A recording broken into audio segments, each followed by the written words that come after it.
Et oui, puis c'est vrai que je me suis relevé de cet échec qui a été finalement un point tournant dans ma vie. L'Allemagne, le mec qui s'entend. L'Allemagne, ça a été un point tournant dans ma vie. Pardon, Je c'est la viens fatigue. d'Auvergne. Tantôt avec le glaude. Ouais, c'est l'accent québécois aussi. Ah ouais, mais là, je le tenterai pas. Me se péter à gueule, puis regarde, me se fait relever, puis ça a bien été finalement. Bonjour. Absolument. Ok, let's go. Bienvenue dans La Leçon, le podcast sur l'art d'échouer. Cette semaine, je suis ultra heureuse de recevoir l'auteur, compositeur, interprète et acteur Alyosha Schneider à l'occasion de la réédition de son album éponyme. Ça tombe bien, cet album est si doux, on a envie d'allumer un feu de cheminée, de boire un verre de vin, de regarder le paysage brumeux et de jouer aux cartes dans la chaleur de son intérieur. Alyosha, tes mélodies sont partout, même dans la pub SNCF qui passe très régulièrement. Tu crèves l'écran, on pense notamment à la série Salade grecque de Clapiche. Alors je suis certaine que cet épisode va être ultra inspirant parce qu'il est évident que comme tout le monde, et surtout pour en arriver là où tu en es, tu as dû bifurquer, échouer, recommencer, changer de voie, etc. Persévérer, quoi. Hello! Hello! Ensemble, on va parler d'une période qui a marqué tout un chacun et même l'histoire avec un grand H, le Covid. Et oui. Et de l'album que tu sortais à ce moment-là. Tu bossais sur le sujet depuis combien de temps? Ça faisait... l'album est sorti en 2020, j'avais sorti le précédent en 2017. Quelque part, ouais, ça devait faire 2 ans que j'étais là-dessus, ouais. 2 ans que je travaillais sur cet album. On avait commencé la promo, l'album est sorti le 20 mars 2020. C'est vraiment tout début, en plein dedans.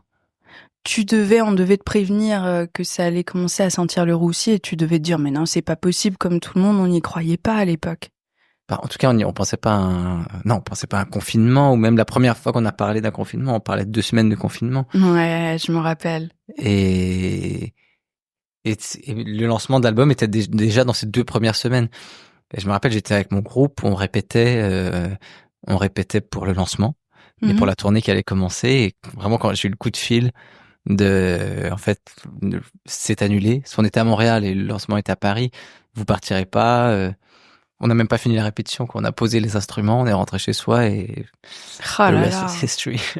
Ouais, c'est clair.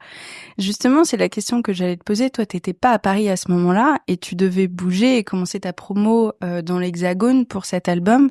Donc, tu te retrouves chez toi, entre 4 murs. Qu'est-ce que tu fais au départ? Tu te rappelles de cette période-là? Je me rappelle, alors on essayait de faire le plus de choses possibles. On faisait des lives à la maison. Ouais, les lives, mon Dieu, il y a eu cette grosse tendance des lives. Alors on faisait des lives à la maison, on se disait, moi quelque part je me disais, tu sais quoi, si ça se trouve c'est une bonne chose.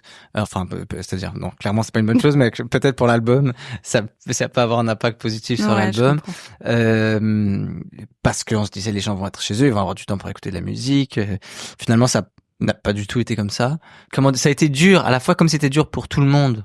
Je me disais c'était difficile de se plaindre de aussi. se plaindre. J'étais quand même dans un confort où voilà, la plupart des gens avaient la vie beaucoup plus difficile que moi. Bien sûr. Mais bref, n'empêche que pour cet album, c'était très dur, c'était mon 2e album. En plus, on l'attend, on le dit très souvent, le 2e album, on a toujours un peu la boule au ventre parce qu'on se dit est-ce que je vais réussir est-ce que c'était une étoile filante? Est-ce que je vais réussir à reproduire la sorte de magie qui s'est produite la première fois? Oui. Je me permettrai pas de te sortir l'album de la maturité, mais t'as compris un peu le délire, quoi. Toi, tu l'appréhendais comment, cette sortie d'album? Moi, on se dit tout est possible. Ouais. Et forcément, on rêve, on a envie on a envie de jouer dans des grandes salles, que le projet, non, la vérité, c'est qu'on a envie que ça explose, quoi. Tu sais pas comment, tout ça, mais tu te dis pourquoi ton rêve, c'est ça, quoi. Le fait que ça fonctionne tellement pas, ça m'a fait réaliser à quel point je voulais que ça fonctionne, en vrai. Ah ouais, c'est intéressant.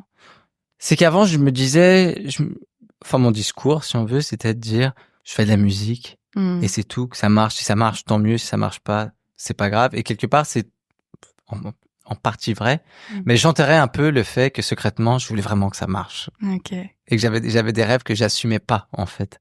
Et comment tu l'expliques, ça? C'était par pudeur? Ouais, parce que t'as pas envie de dire, j'ai envie c'est pas, Ouais, c'est pas très de dire cool. Je veux que ça explose et tout. Non, on fait pas de la musique pour ça, on fait de la musique pour l'art et tout ça. Ce qui est vrai, mais. Bien sûr, mais pas que. Mais en fait, faut pas, si tu ressens si t'as des rêves, si t'as des désirs, faut les assumer. Complètement. C'est tellement dur en France à quel point on essaye d'enterrer sa propre ambition, parce que sinon c'est presque un peu vulgaire, tu vois? Ouais, complètement. Moi, je le sentais comme ça. Et en fait, c'est ça, de faire face à cet échec-là. Je me suis dit, arrête de faire semblant, en fait. Ouais. En fait, fais en sorte que ça fonctionne. Parce qu'en fait, justement, le truc, c'est que si tu, et il y a des gens qui, sincèrement, en fait, n'ont pas le désir que ça fonctionne forcément, sont très contents avec le fait que ça reste hyper indé. Et c'est très bien comme ça. Ouais, mais toi, moi, le fait d'exprimer ça, je trouvais que je faisais pas en sorte que ça fonctionne vraiment. Et en fait, ça a été quand même un déclic dans ma tête. Et il y a eu plein de choses. Pour que l'album existe, donc j'ai traduit une de mes chansons en français. J'avais jamais chanté en français avant. Et j'ai pris une chanson qui s'appelait Forget My Blues, qui est devenue C'est tout, c'est rien. Je l'adore. Et j'avais toujours refusé. Il y a plein de gens qui me disaient tu devrais écrire en français. Mes équipes qui me disaient pour les radios, pour ça, ce serait plus facile. Je m'en fous. Alors que c'était même pas vrai que je m'en foutais des radios, mais je disais je m'en fous, je vais pas faire de compromis. Moi, je chante pas en français. Ce truc-là a fait que je me suis dit tiens, j'ai eu une porte qui s'est ouverte. Je me suis dit vas-y, et ça donne une chance. Et j'ai fait l'effort d'écrire en français. Et en fait, je me suis pas du tout tourné le dos, je me suis pas du tout comment dire, travesti en chantant français. Finalement, j'avais réussi à faire quelque chose qui me ressemblait. Et ça a été vraiment un tournant pour moi, ça. Je me suis même en vérité rapproché de moi-même. Je trouvais que c'était encore plus authentique, plus singulier en français, plus intime en français, alors que c'est quelque chose que je refusais par principe, parce qu'on me le demandait pour aller à la radio, si on veut. Je comprends tellement, et j'ai le sentiment que de chanter dans sa propre langue, c'est se mettre finalement beaucoup plus à poil que si on chante dans une autre langue, parce qu'on peut se permettre de jouer un rôle, non? Tu sais, c'est comme quand on parle dans une autre langue, on n'a pas la même voix, souvent. Bah, en fait, c'est un peu ça ce qui te faisait dire non. J'ai envie de continuer à chanter en anglais. C'était peut-être aussi de cacher derrière un personnage. Oui, complètement. Et je me disais, et c'était vrai, que ça me permettait aussi de dire des choses. Ah oui. Ça me permettait de dire des choses très... Moi qui peut être pudique, justement, ça me permet là de dire des choses un peu vraiment intimes, personnelles et tout, mais derrière un masque. Et du coup, j'aime malgré tout ces chansons. Et c'était un masque, mais après, mon but et ma volonté, quand j'écrivais, c'était toujours la simplicité, l'authenticité. Mon deuxième album, justement, il s'appelait Naked pour ça, parce que mon but, c'était d'être à nu. Ah bah ça a bien réussi, hein. Oui, Covid, ça. Tout ça, bide. Yes. Et du coup, j'ai fait des trucs pendant la pandémie. Parce que j'avais tourné un clip juste avant la pandémie en Italie, en Espagne, où je courais nu dans les champs pour Naked. Du coup, pendant la pandémie, je l'avais refait version appartement. Du coup, je courais à poil dans mon appartement avec ma copine qui me filmait. C'était une période de fou. Mais c'était vraiment une période de fou. Mais voilà, finalement, ça m'aura permis ça de chanter en français pour la première fois et d'assumer tes désirs. Et d'assumer mes désirs. Oh ouais, complètement. Mais ça aurait été donc il y aura eu ça d'assumer mes désirs 100%. Le fait de m'intéresser un peu plus à la prod. Ah ouais, parce que t'avais du temps et que tu t'es dit je vais apprendre de nouveaux Exactement. skills, je me suis inspiré à la synthèse, c'est-à-dire au synthétiseur modulaire. J'ai acheté du matos en fait pour pouvoir travailler à la maison. Cool. Donc ça, j'ai vraiment voulu maximiser ce temps-là, l'utiliser pour progresser. Et finalement, j'aurais jamais eu la vie avance. Finalement, on prend jamais le temps de faire ces choses-là. C'est vrai. Donc pour moi, ça aurait malgré tout été un virage important. Et puis il y a aussi un truc que je remarque, c'est que quand ça marche bien, surtout dans une vie comme la tienne ou celle d'un entrepreneur où rien n'est jamais garanti, on accepte tous les projets aussi par peur de manquer d'argent, manquer de place dans la société. Et parfois, c'est des projets qui ne ressemblent même pas. Ouais. Et là, tout d'un coup, comme t'as plus rien, t'es obligé de te regarder un peu le nombril et de faire le bilan, quoi. Ouais. Mais en fait, ce qui est drôle, c'est que aussi, moi, par rapport à ça, ça a été presque le truc inverse. En fait, l'histoire a commencé. D'abord, quand j'étais ado, j'ai fait beaucoup comme comédien. Justement, comme comédien, t'acceptes des choses. C'est des choses qui viennent à toi, on t'appelle, on dit oui ou non. J'avais la chance de travailler, j'avais la chance qu'on m'appelle, du coup, je disais oui. Mais j'ai dit oui, justement, à des choses que, comment dire, encore, je peux pas dire que je regrette en même temps de l'avoir fait aujourd'hui parce que ça fait qui je suis aujourd'hui, mais des émissions pour ados, des trucs qui sont vraiment pas, ou artistiquement, ça me rejoint pas du tout. Et quand on a commencé là-bas au Québec à me reconnaître dans la rue pour ces choses-là et à m'identifier à ces choses-là, pour moi c'était terrible d'être identifié à un truc que j'ai pas fait. C'est pas du tout moi. Moi j'ai joué dedans, j'ai appris le texte, je l'ai fait parce que bon c'est de l'expérience, mais on peut pas, c'est pas du tout mon univers. Et du coup après je me suis braqué beaucoup par rapport à ça. Moi j'ai arrêté cette émission-là. C'est là je me suis dit je fais ma musique c'est mon truc et c'est intouchable. Et ça, c'est vraiment toi et c'est ce que tu apportes aux autres et pas ce qu'on te donne toi. Exactement. Ouais. Mais c'est pour ça, après, quand on me disait, tiens, tu devrais chanter en français, je fais exactement ce que je veux, genre, et je vais pas chanter en français parce que ça t'aide pour la radio, ou je vais pas, et du coup, je suis allé à l'extrême un peu par rapport à ça. Bah ouais. Et du coup, je faisais pas ce qu'il faut non plus pour que ça marche. Mais c'est un équilibre parce que je peux pas non plus revenir quand j'ai assumé ses rêves. Je peux pas non plus aller complètement de l'autre côté et aller justement me travestir et aller faire des choses tout pour que ça marche et me tourner le dos artistiquement. Mais ouais, et puis en plus c'est chaud parce que tout ça se passe quand même à l'âge où tu te construis, donc ces premiers personnages qui te correspondent pas totalement, t'es complètement collé à ça. Enfin genre c'est comme quelqu'un qui a le rôle du villain dans un film, tout le monde va continuer à l'imaginer comme the bad guy, tu vois. Oui, c'est ça. Toi, t'es en train de te construire. On peut pas dire que tu saches encore 100% qui tu es parce que t'es quand même en train de le découvrir. Ouais. Tu devais avoir un peu le côté tête brûlée en mode non mais maintenant je veux plus jamais qu'on me donne de leçons ou qu'on me dise quoi que ce soit. Ça me semble logique. Oui, c'est ça. Mais j'avais quoi, 17, 18 ans. Mais ça peut être un autre, justement, événement une autre forme d'échec où il n'y a pas eu d'échec à proprement parler parce que j'ai rien raté aux yeux du monde. Mais moi, par rapport à moi-même, c'était un échec de me dire, mince, j'ai dit oui, et malgré tout, c'est moi qui suis responsable, parce que c'est moi qui dis oui, et j'aurais pu dire non, mais aujourd'hui, je suis à un endroit dans la vie où je suis pas heureux, et je suis pas bien, et je suis pas qui je voudrais être. Donc ça, pour moi, c'est une forme d'échec. Et en plus, le monde te renvoie de la réussite, et donc dès que quelqu'un t'approche, tout le monde doit te dire « Oh, c'est génial, félicitations !» Toi, tu dois mourir à l'intérieur, parce que quand on n'est pas aligné avec soi, franchement, c'est horrible. Ouais, mais après encore quand quelqu'un me disait ah bravo c'est chouette, je me dis ah bon mais il a été touché par quelque chose, ça la rejoint, ça à la limite ça fait plaisir, mais c'est justement quand quelqu'un je sais pas, je me faisais des inconnus dans la rue qui me disaient hey, mon personnage s'appelait Carl, hey Carl et tout, je sais pas comment dire, c'est épouvantable. Ouais. C'est vraiment un truc de je te connais pas, tu me connais pas, tu te trompes totalement sur moi, et en plus, quand t'as 17, 18 ans, justement, ce rapport à l'identité, tu te cherches. Bah ouais.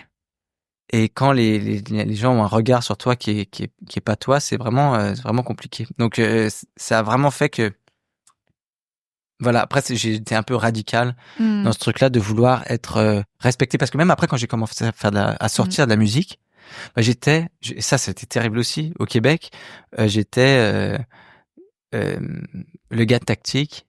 Ouais. Le mec des acteurs jeunesse qui sort un album. Oh, et je me dis c'est tellement injuste. C'est tellement injuste. Je fais de la musique depuis que j'ai 10 ans, c'est mon truc, c'est mon. Et là sous prétexte que j'ai fait des journées de tournage sur un truc et ben moi je suis l'acteur des émissions jeunesse qui fait de la musique.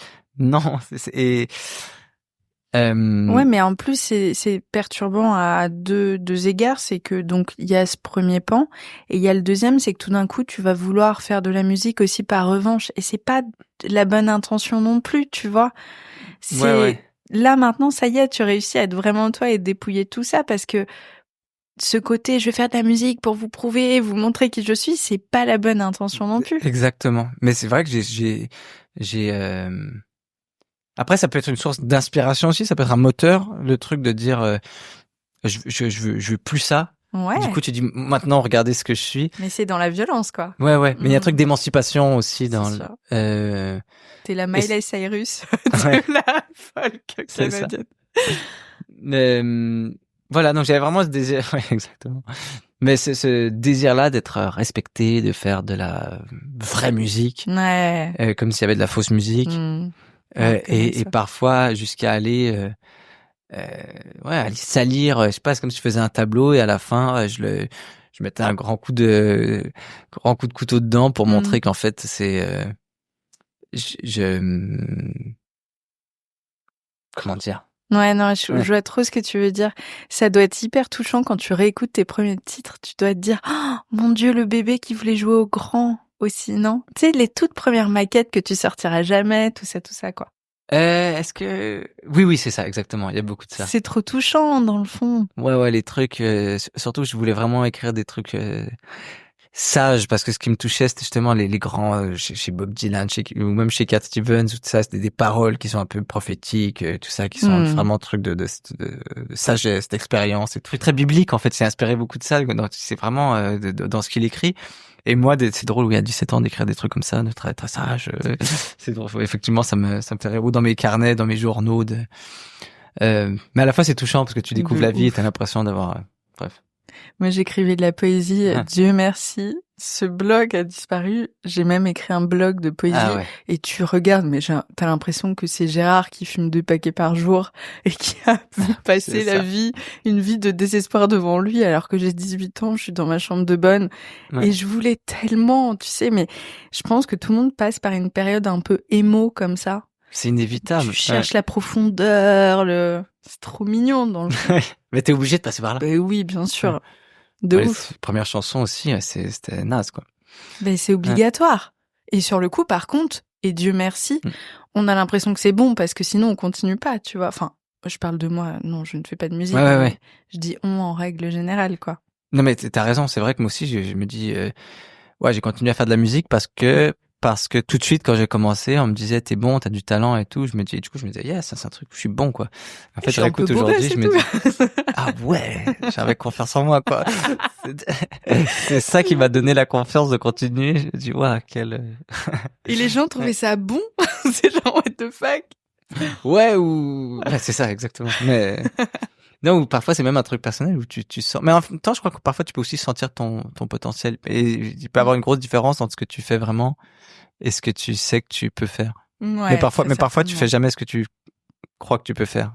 Bah justement, c'est un peu ce cadeau empoisonné que t'as donné la pandémie, où tout d'un coup t'as dû te regarder en face en mode bon, bah cet album sur lequel j'ai taffé 2 ans ne va pas du tout avoir l'existence que je lui souhaitais. Qu'est-ce que je fais maintenant? Et en fait, entre guillemets, dépouillé de tout, il te restait plus que ta passion qui est dans tes tripes, c'est vraiment faire ta musique, quoi.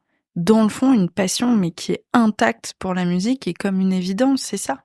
Je me dis, il faut que ce soit excellent. Ah ouais. Je me dis, il faut vraiment que ce soit poussé plus loin.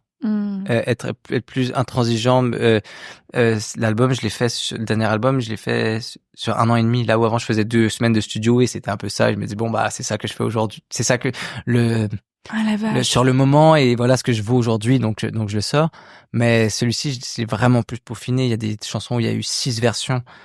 Parce que justement, il y a eu les versions nulles où j'essayais, où je fais, tiens, pourquoi est-ce qu'on ferait pas un truc néo-soul? Et là, tu te prends pour D'Angelo et c'est nul, mais t'as essayé parce que tu savais pas que c'était pas là la réponse. On a essayé des trucs, on partait sur des trucs plus électro, et on s'est vraiment cherché pendant longtemps. Et je dis on parce que j'ai collaboré avec un ami qui s'appelle Marc-André Gilbert, qui a aussi écrit avec moi et qui a fait les arrangements d'albums. Mais on a pris le temps, voilà, sur 1 an et demi, parfois des chansons qui sur 1 an pouvaient changer. Mais comment tu fais pour rester 1 an sur le même album sans perdre ton compas? Tu vois, au bout d'un moment, moi, je réécoute une chanson à mort, mais je sais même plus que... Enfin, j'en perdrais la tête, quoi. Mais en fait, c'est que le temps nous permettait aussi d'avoir du recul, justement. C'est que là où t'entends plus rien, ben là, on passait à autre chose et on pouvait réécouter 2 mois après. Ah, ok, ouais. Et là, justement, on pouvait écouter avec des oreilles fraîches. Ce que t'as pas le temps de faire quand tu t'écris des chansons et là, t'as 2 semaines pour faire tes arrangements. T'as pas le temps d'avoir ce recul-là. Et en plus, t'évolues tellement que les chansons que t'as compactées en 2 semaines il y a 1 an, mais te ressemblent plus du tout. Alors que là, au moins, ça te permettait de te dire, ok, si je l'aime toujours dans 2 mois, c'est vraiment qu'elle me tient à cœur, quoi. Exactement. Ah ouais, c'est intéressant. Ouais. Même, mais ensemble, justement, ça, pendant, je sais pas bien, 7-8 mois, moi, je l'aimais pas, la chanson. Je l'aimais pas. Et en plus, c'est Marc-André qui me disait, mec, je te jure, j'aimais le refrain. Qu'est-ce que ça veut dire d'être ensemble? Et le reste, je dis, mec, c'est ringard, ça va pas. Il y avait d'autres couplets, c'était d'autres couplets. Et il me dit, qu'est-ce que t'aimes pas? Pourquoi t'aimes pas? Je dis, c'est les couplets, ça va pas. Et c'était pas ces couplets-là. Okay. Et du coup, c'est 6 mois après qu'il insiste vraiment et il me dit, vas-y, essaie ou part sur autre chose. Et il met le micro, il met un effet de délai pour m'inspirer. Il me dit, qu'aurait fait Jean Leloup, par exemple. Et du coup, je me mets un peu dans la tête de Jean Leloup. Je dis, Jean Leloup, c'est un artiste au Québec qui m'a énormément inspiré. Et je lui dis, les jupes elles sont courtes et l'été est cruel et les filles elles sont belles et les filles elles sont belles. Je lui dis un truc comme ça. Et il me dit super. Du coup, on chante, les jupes sont courtes pour la mémoire est courte parce que et ça, c'est 6 mois après, mais c'est vraiment ce long processus-là de prendre le temps qui a fait qu'on est heureux de l'album aujourd'hui. Et c'est le fait de vouloir que ça marche, justement, qui a fait qu'on a poussé les choses au fond et qu'on n'a rien sorti avant qu'au moins nous, on trouve ça excellent. Je trouve ça vachement intéressant, tu vois, ce que tu dis, parce que ça prend le contre-pied parfois de ce qu'on entend sur... c'est le moment où j'ai tout lâché, où j'y croyais plus qu'en fait ça a marché. Tu sais, parce que souvent il y a une notion un peu de lâcher prise, parce qu'on est dans le surcontrôle. Toi, c'est encore quelque chose de différent, c'est de te dire, ok, faut vraiment que je sois passionnée par tout ce que je fais et que j'y crois à 500% pour réussir à le défendre ensuite. Et de se dire aussi que le succès, ça prend du temps et c'est nécessaire. C'est difficile. À la fois, il y avait ça. En même temps, c'est vrai qu'il y avait malgré tout toujours une partie de moi qui me disait c'est pas pour moi. Ah ouais, genre. C'est genre des prix ou des trucs, de même quand j'ai eu mon disque d'or, j'étais genre c'est fou dans ma tête, j'avais pas ça moi. Ah ouais. Ou remplir des salles par exemple. Justement, et ça, mais malgré tout, c'est en plus c'est après avoir fait l'album et tout. Quand on m'a dit, quand j'ai rencontré mon tourneur, il me dit, bon, on va essayer la cigale. Je me disais, moi, en fait, de l'extérieur, je dis, ouais, carrément et tout. Parce que j'étais encore dans ce truc de maintenant, il faut que j'exprime que je veux du succès. Donc, je dis, ouais, carrément, la cigale, pas de souci. À l'intérieur, je me dis, merde, il sait pas encore, mais c'est pas pour moi de vendre des places. Parce que moi, 3 ans avant, j'avais fait la boule noire et on n'avait pas rempli et ça a été dur. Et mon tourneur, à la fin, m'a dit, bah, écoute, je crois qu'on va s'arrêter là. Vraiment, c'était une angoisse pour moi d'aller sur scène, de voir des salles à moitié vides, avec des gens qui m'avaient fait confiance, des salles qui m'avaient dit, bah oui, tu sais quoi, on va te programmer. Fait de leur dire, ouais, en fait, désolé, en fait, ça pas... Putain, ça fait tellement de bien de se dire qu'à un instant T, tu peux ne pas remplir tes salles et te dire, bah, c'est peut-être terminé pour moi. Et genre, 2 ans après, qu'on te dise la cigale, enfin, genre là, l'Olympia, on en parlait, c'est complet de chez complet.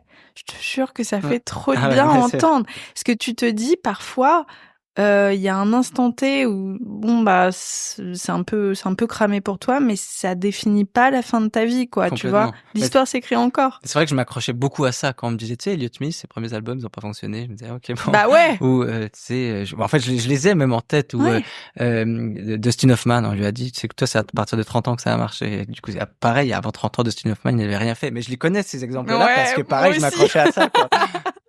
Ce qui est chiant, c'est que maintenant j'ai 33 ans et tu sais, je peux plus dire vas-y à 30 ans parce que là, je vais niquer 3 ans. Michael Haneke, il fait son premier film à 55 ans, tu sais pas. Non, mais oui. Mais putain, on peut se réinventer à tout âge. C'est quand même un truc de dingue, quoi. Ouais. Et lorsque toi, tu remplis pas la boule noire, c'est juste après cet album un peu avorté, c'est ça? Non, en fait, la boule noire, c'était le premier album où il y avait... où ça s'était bien passé pour le premier EP. L'album avait eu on m'en disait du bien. Franchement, j'ai l'impression que j'avais fait quelque chose de bien. Simplement, ça avait pas pris, il n'y avait pas eu le buzz ou un succès d'estime, comme on dit dans le monde du journalisme. Ouais, c'est ça. sur scène, justement, je remplissais pas. C'était compliqué. Qu'est-ce que tu te disais à l'époque? Parce que c'est compliqué de repartir et de continuer à écrire des chansons et tout.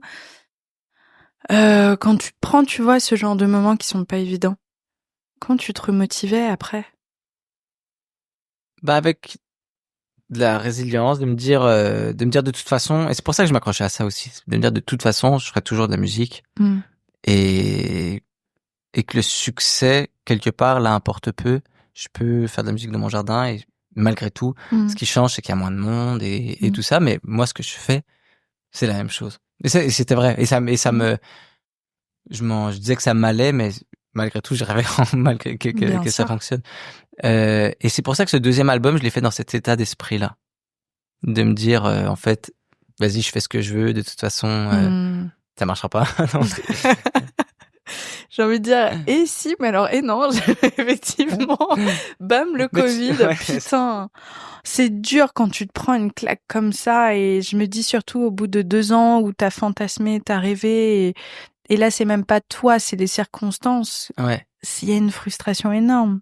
Et ça fait peur parce qu'après tu te dis, et ça a été un peu le cas après sur le troisième album, quand je suis retourné voir parce que mon label, j'étais chez Pias en France, qui m'ont laissé partir à partir de là. Et bref, après quand je recherchais des équipes en France sur le troisième album, il y a eu un peu de ça, des gens qui disaient mais tu sais en fait Alyosha, on sait qui c'est, il est déjà là et c'est pas un projet qui fonctionne, donc les gens, je sentais que les gens m'aimaient bien, ils trouvaient pas que c'était un projet nul, mais simplement voulaient pas s'engager avec moi parce qu'ils se disaient un peu pareil, ils avaient pas l'image d'un projet qui fonctionne, comme moi-même j'avais pas de moi l'image d'un projet qui fonctionne. Ouais, c'est intéressant. Mais t'es obligé, si les autres n'ont pas confiance en toi, t'es obligé d'avoir confiance en toi et toi de dire non mais si en réalité ça va marcher. Et quand j'ai rencontré Philippe Ascoli qui dirigeait Local, qui est le label avec lequel j'ai signé, et c'est lui, il m'a dit mais moi je te vois prendre la place d'une Juliette Armanet ou il me dit comme garçon comme ça en France, il y a pas ça. Il me dit moi je te vois, et qu'il y a quelqu'un d'extérieur qui me dit ça m'a donné une motivation folle. Ouais. C'est fou ce que ça a complètement aussi changé mon état d'esprit, qui avait commencé à naître après l'album, et que quelqu'un d'extérieur me dit ça m'a... C'est ce truc-là de le pouvoir de la pensée, de la visualisation, qu'on connaît, mais c'est réel, ça, c'est vrai. C'est incroyable et c'est super touchant parce que quand il dit ça, le Juliette Armanet au masculin, c'est littéralement ce que tu es en train de devenir. Et c'est aussi trop beau de se dire à quel point ça peut avoir un impact dans la trajectoire d'une vie, effectivement, qu'une personne à un instant T te dise « moi je crois en toi ». Mais c'est comme on se disait tout à l'heure, de fait on se trouvait bon alors qu'on était nul, mais c'est fait ce qu'on devient bon. Mais oui. Parce qu'on devient ce que les autres projettent sur nous. Mais oui. Et parce qu'avant tu t'excusais un peu, tu prenais pas toute ta place parce que tu ne croyais pas en toi, comme tout d'un coup là on te dit moi je pense que tu peux prendre cet espace-là, mais tu brilles 10 fois plus. Ouais. C'était pas très français ma phrase. Désolée, aujourd'hui vraiment j'ai du mal. Genre, il fait nuit dehors et j'ai l'impression que mon cerveau il est en mode dodo là. On est pareil, on est sur la même fréquence. On est ensemble. C'est peut-être la tisane Lucas qu'on s'est pris, c'était peut-être pas notre idée la plus intelligente. Non, moi j'ai pris le thé justement. Ah, très bien. Non mais je te dis, toi tu rattrapes cet épisode, c'est juste moi je couperai mes parties. Justement, ça fait ce que c'est un peu une revanche par rapport à cette période de projet que j'ai fait comme comédien, que j'assumais pas à 100%, et d'avoir ce succès-là. Oui, c'est vrai, justement. Alors, le fait d'être reconnu dans la rue, par exemple, je croyais que j'avais horreur de ça. Parce que les gens, je me disais, en fait, ils pensent qu'ils me reconnaissent, mais c'est pas moi qui vois, ils voient ce mec de cette émission, mais ils me voient pas moi. Alors qu'avec ma musique, c'est différent. Quand on m'arrête dans la rue, j'ai l'impression qu'ils me voient moi parce que ils ont écouté mes chansons, c'est vraiment moi. Ouais. Donc là j'accepte les gens qui m'arrêtent et les compliments que je peux recevoir. Et en plus de ça, tu vois, tu utilises le mot reconnu. Et pour moi, il y a une grande différence entre je vais être connu plus tard et je vais être reconnu pour mon art, pour ce que je propose, je vais être reconnu dans mon milieu. Tu vois, c'est tellement plus sain de réfléchir de cette manière-là, quoi. Ouais, complètement. Et Et qu'est-ce que tu as envie de dire à Alyosha qui est en train de faire des lives sur Instagram à l'époque du Covid et qui se dit oh, mon Dieu, j'ai la trouille, est-ce que je vais y arriver? Bah oui, c'est du tir parce qu'il y avait toujours une partie. Jamais je me suis dit ça ne fonctionnera jamais parce qu'il y a toujours un truc de je sais qu'un jour. C'est juste que tu crois un peu de moins en moins, mais forcément tu crois toujours un peu et bah t'as envie de lui dire. T'as raison, un jour ça va se passer. Mais après, là, je parle non plus aussi comme si tout d'un coup j'étais genre au sommet de ma vie et que genre j'étais. Ça reste pour moi je suis tellement content de ce qui s'est passé avec cet album. Je sais pas ce qui se passera avec le prochain et peut-être que ça s'arrêtera là. Et même si ça s'arrête là, encore une fois, je continuerai de faire de la musique jusqu'à la fin de mes jours, et même si c'est devant 4 personnes dans mon salon. Mais t'as appréhendé d'ailleurs ça t'a donné une grande leçon. C'est celle de te dire, bah quoi qu'il arrive, moi je ferai de la musique et je lâche prise un petit peu sur ces envies ultra fixes parce que quoi qu'il arrive, ça se passe pas comme ce que j'imaginais. Oui, c'est ça. En revanche, moi je sais que la musique ça fait partie de moi et que je continuerai jusqu'à la fin. C'est hyper puissant. À partir de là, qu'est-ce qui peut t'arriver? Bah pas grand-chose. Oui, c'est ça. Mais après, de toute façon, ça c'est ce que je me dis, c'est ma philosophie. Si mon prochain album est un four, je pense je prendrai quand même une claque. Bah normal. Et puis il faut digérer aussi. Mais on n'est pas des saints. Hein. Mais par contre, ça fait que je sais que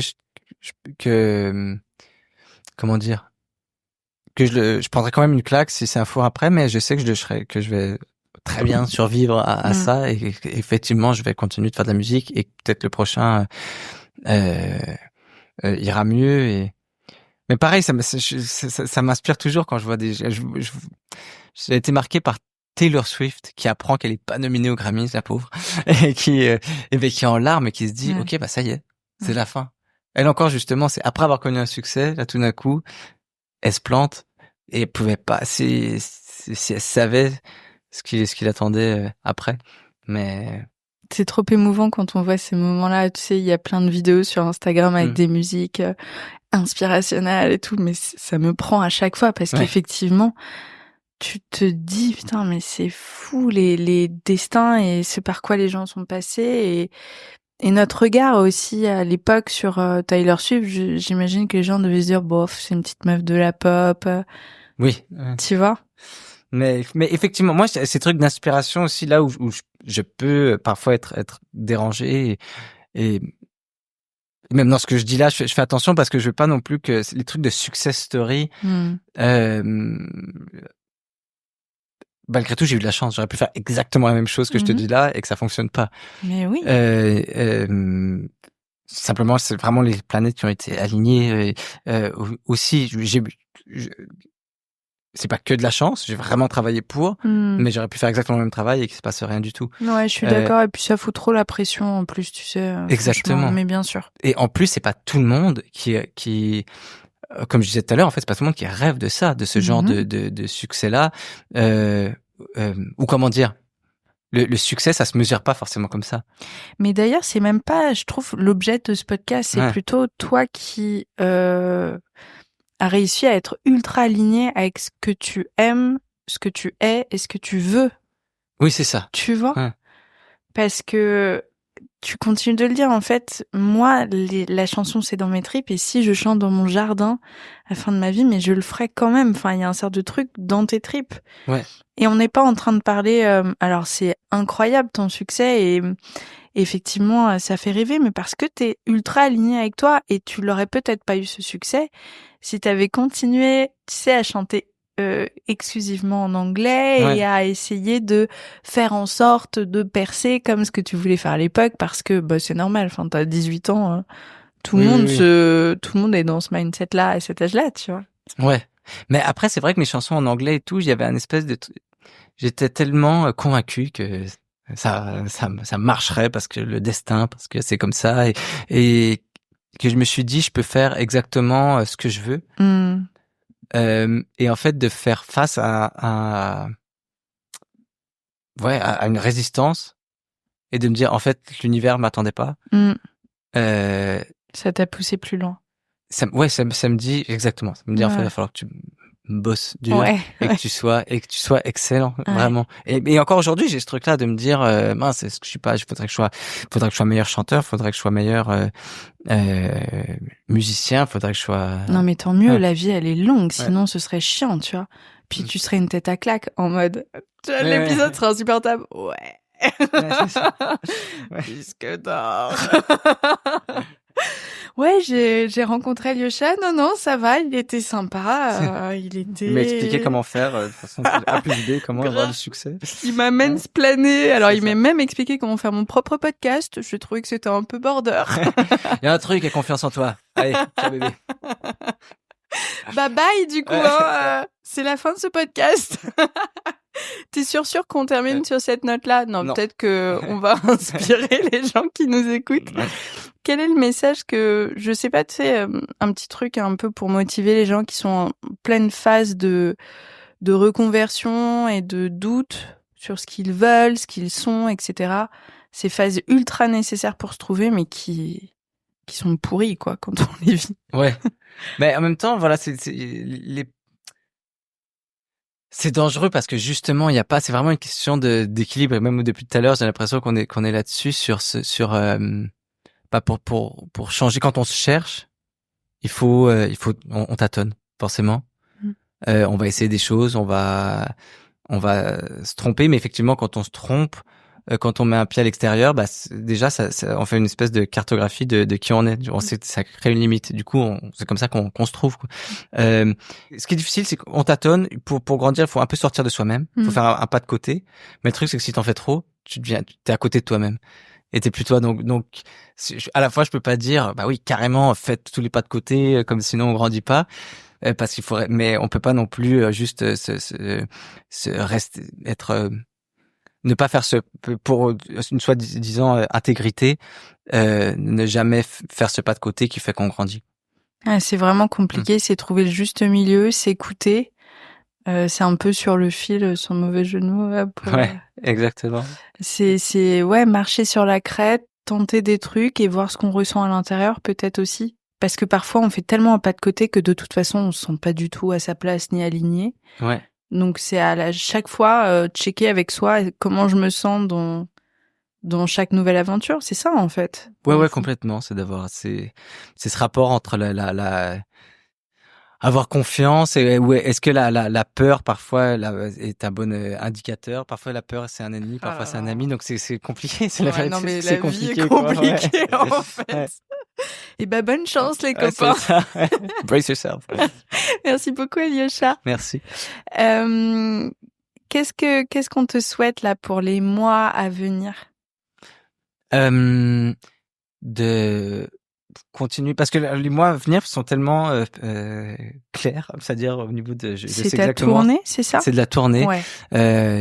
Déjà que l'Olympia se passe bien, bien sûr. Que la tournée continue de bien se passer, que je continue je recommencer à faire un peu de studio. Ok, trop donc cool. J'espère j'espère être inspiré, qu'il y a des bonnes chansons qui arriveront, et surtout d'être capable d'en profiter. Parce que comme c'est beaucoup de travail, ce serait dommage d'être fatigué, de pas avoir le moral alors que c'est des si belles choses qui m'arrivent. Et aussi de re-regarder les photos, tu sais, avec le recul, et comme tout est passé tellement vite, de se dire waouh, mais j'avais même oublié que j'ai fait ça. Essaye de faire des photos mentales de tout ce que tu vis, parce que c'est quand même fou. Bah ouais, faudrait que je me remette à écrire tout ça. Oui, faudrait, Alyosha, c'est la meuf qui te connaît depuis 45 minutes. Merci beaucoup. Merci à toi. J'espère que cet épisode vous a plu. Pour suivre les coulisses du podcast, n'hésitez pas à me follower sur Instagram, @Paulette_Grisoni, sur Twitter, podcast LL en majuscule, ou sur Facebook, La Leçon Podcast. On se dit à très vite pour un nouvel épisode.